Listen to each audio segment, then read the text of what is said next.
ಆತ್ಮೀಯ H16 news ಅರ್ಥಾತ್ ಸೀತಾರಾಮ್ ನ್ಯೂಸ್ನ ವೀಕ್ಷಕರೇ, ನಾನು ನಿಮ್ಮವ ಎಂ ಆಯುಧ ಮಲ್ಲಪ್ಪ. ತಾವು ಈಗ ಸುದ್ದಿಗಳ ಲೋಕಕ್ಕೆ ಎಂಟ್ರಿ ಹೊಡಿತಾ ಇದ್ದೀರಿ. ಈ ಸುದ್ದಿಗಳನ್ನು ಪ್ರತಿಯೊಂದು ನೋಡೋ ಜೊತೆಗೆ ನಿಮ್ಮ ಅಭಿಪ್ರಾಯಗಳನ್ನು ಹಚ್ತಾ ಇರಿ. ಯಾಕಂದರೆ ಈ ಸುದ್ದಿಗಳು ನಿಮಗಾಗಿ, ನಿಮ್ಮ ಬದುಕಿಗಾಗಿ, ನಿಮ್ಮ ವೈಚಾರಿಕೆಗಾಗಿ, ನಿಮ್ಮ ತಿಳುವಳಿಕೆಗಾಗಿಯೂ ನಿಮಗೂ ಗೊತ್ತು. ಜೊತೆಗೆ ನಮಗೂ ನಿಮ್ಮೊಂದಿಗೆ ಇದೊಂದು ಮಾತಾಡುವಂಥ ಜೊತೆಗೆ ಸುದ್ದಿಗಳನ್ನು ಬಿಡುವಂಥ ಕೆಲಸ.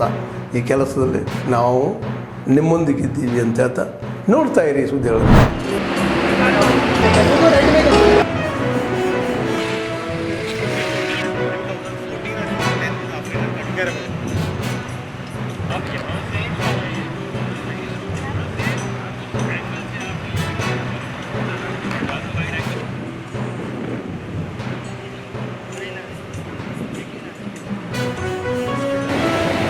मंत्री जी से अनुरोध करती हूँ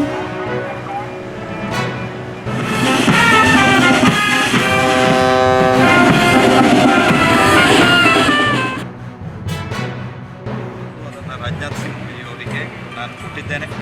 ನಮಗೆ ತ್ವರಿತಗತಿಯಲ್ಲಿ ಕೋರ್ಟ್ ಕೇಸುಗಳನ್ನು ಮುಗಿಸಬೇಕು, ಆ ಪರಿಹಾರ ನೀಡೋದಕ್ಕೋಸ್ಕರವಾಗಿ. ಆ ಕೋರ್ಟ್ ಕೇಸ್ಗಳಿಗೆ ಸ್ಪೀಡಿ ಡಿಸ್ಪೋಸಲ್ಲಿಗೆ ಯಾವ ರೀತಿಯಾದಂತಹ ಒಂದು ಪ್ರಯತ್ನ ಆಗಬೇಕು ಕೇಂದ್ರ ಸರ್ಕಾರದಿಂದ ಅನ್ನೋ ವಿಷಯವನ್ನು ನಾನು ಚರ್ಚೆ ಮಾಡಿದ್ದೇನೆ. ಇದಲ್ಲದೆ ಇಲ್ಲಿ ನಿರಾಶ್ರಿತರು ಯಾರಾಗಿದ್ದಾರೋ ಅವ್ರ ಕುಟುಂಬದವರಿಗೆ ಉದ್ಯೋಗ ಕೊಡೋದು, ಸ್ಥಳೀಯರಿಗೆ ಉದ್ಯೋಗ ಕೊಡೋದು, ಗುತ್ತಿಗೆ ಕೊಡೋದು, ಹಾಗೆ ಯುವಕರಿಗೆ ಇಲ್ಲಿ ಹೆಚ್ಚೆಚ್ಚು ಸ್ಕಿಲ್ ಟ್ರೈನಿಂಗ್ ಆಗೋದ್ರ ಮೂಲಕ ಅವರನ್ನು ಸ್ಥಳೀಯವಾಗಿ ಇಲ್ಲಿ ಉದ್ಯೋಗಕ್ಕೆ ಸೇರ್ಪಡೆ ಆಗುವಂಥ ಅರ್ಹತೆಯನ್ನು ಬೆಳೆಸೋದು.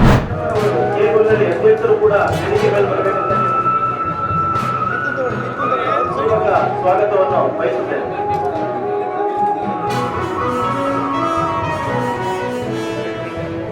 ಆನೇಚರ್ ಅವರು ಸ್ವಾಗತವನ್ನು ಕೋರುತ್ತೇನೆ. ಆಗಮಿಸಿರ್ತಕ್ಕಂಥ ಬೆಂಗಳೂರು ದಕ್ಷಿಣ ಈ ಕಾರ್ಯಕ್ರಮದ ಸಹಕಾರ ಸಚಿವರು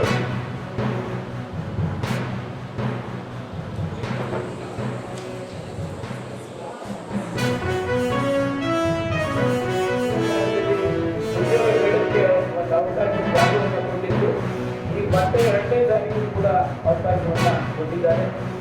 15,000 ಉದ್ಯೋಗಗಳು ಖಾಲಿದೆ ಅಂತಕ್ಕಂಥದ್ದನ್ನು ಕೂಡ ಮಾಹಿತಿ ನಮ್ಮಲ್ಲಿ ಅಟೆಂಡ್ ಆಗಿರ್ತಕ್ಕಂಥದ್ದು, ನೋಂದಣಿ ಮಾಡಿರ್ತಕ್ಕಂಥದ್ದು 6,000 ಇದೆ. ಅವೆಲ್ಲರೂ ಕೂಡ ಒಂದು ಉದ್ಯೋಗ ಸಿಗ್ತಕ್ಕಂಥ ಅವಕಾಶ ಇವತ್ತು ಇದೆ.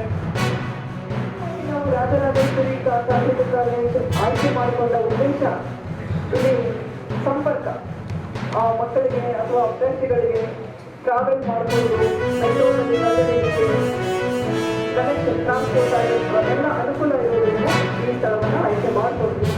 ಇದಕ್ಕೆಲ್ಲ ಸಹಕಾರ ಇದೆ. ಹೆಚ್ಚಿನ ನಮ್ಮ ಯುವಜನತೆ ತಮ್ಮ ಅರ್ಹತೆಗೆ ತಕ್ಕಂತೆ ಉದ್ಯೋಗವನ್ನು ಪಡೆಯಬೇಕು. ಅವರ ಜೀವನದಲ್ಲಿ ಅವರು ಒಳ್ಳೆಯ ಉನ್ನತ ಸ್ಥಾನಕ್ಕೆ ಅವರು ನಮ್ಮ ದೇಶದ ಆರ್ಥಿಕತೆಗೆ ಕಾಯ್ದಿರಬೇಕು. ಅಂದರೆ ಅವರ ಕೊಡುಗೆಯನ್ನು ಜಾಗದಲ್ಲಿ ಎಷ್ಟೋ ಕಂಪನೀಸ್ಗಳು ಬಂದಿರೋದ್ರಿಂದ ನಮಗೆ ಎಲ್ಲಿ ಬೇಕು ನಮ್ಮ ಇಂಟ್ರೆಸ್ಟ್ ಪ್ರಕಾರ ನಾವು ಹೋಗಿ ಅಲ್ಲಿ ಕೊಡ್ಬೋದು, ಅಂದರೆ ಇಂಟರ್ವ್ಯೂಸ್ ಕೊಡ್ಬೋದು. ಈಗಾಗಲೇ ನಾನು ತುಂಬ ಕಂಪನೀಸ್ಗೆ ಇಂಟರ್ವ್ಯೂಸ್ ಕೊಟ್ಟಿದ್ದೀನಿ.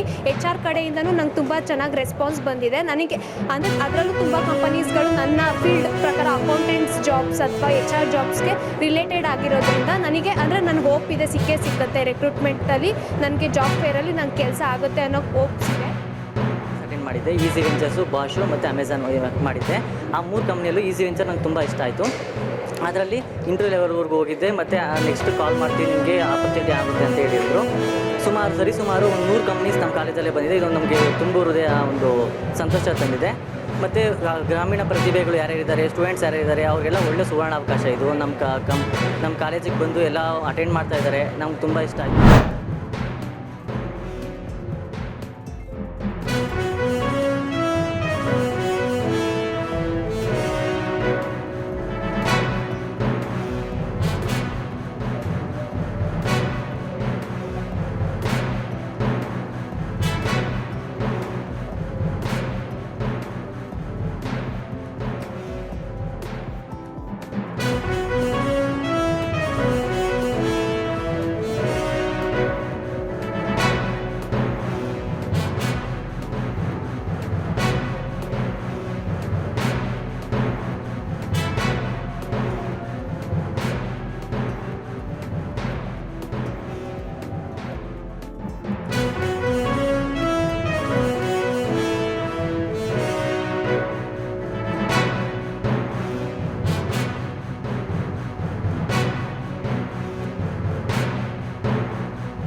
ಆನಂತರ